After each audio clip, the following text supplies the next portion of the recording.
దీనికి చిన్న ఒక కథ చెప్తా ఇక్కడ. ఒక రాజుగారి దగ్గరికి పుట్టినరోజు నాడు అందరూ వచ్చి కానుకలు ఇస్తున్నారు. ఒక రైతు బక్క రైతు వచ్చి వాడు పచ్చగడ్డి మోపు తీసుకొచ్చాడు, పడేసాడు. పడేస్తే రాజుగారు చాలా సంతోషించి మంచి కానుకలన్నీ ఇచ్చి పంపించాడు. ఇస్తే పచ్చగడ్డి మోపు ఇస్తే కానుకలు ఇచ్చాడు, రాజుగారికి పచ్చగడ్డి ఇష్టం అని ఒక పండితుడు పెద్ద మోపు తీసుకొచ్చి అక్కడ ఇచ్చాడు. 100 కొరడా దెబ్బలు కొట్టించాడు. ఎందుకనంటే వాడి ఉద్దేశం ఏంటంటే వాడికి గరిక ఇలా కోసేస్తే మళ్ళీ మొలుస్తుంది.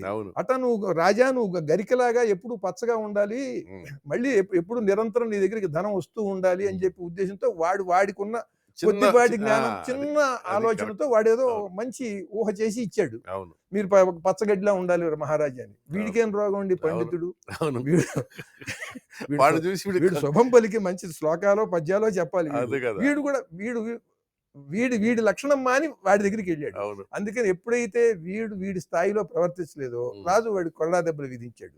అట్లాగే వాడి స్థాయిలో వాడు తిట్టినా దానికి ఒక కారణం ఉంటుంది. వాడి స్థాయి అది. మిమ్మల్ని లక్షల మంది మిమ్మల్ని ఎన్నుకున్నారు.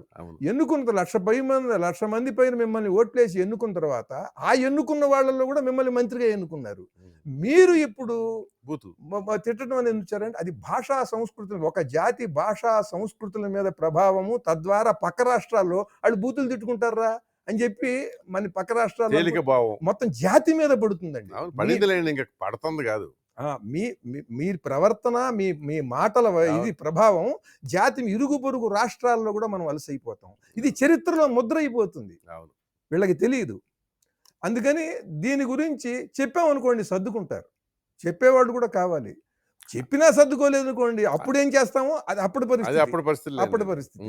అందుకని దీంట్లోకి దిగింది.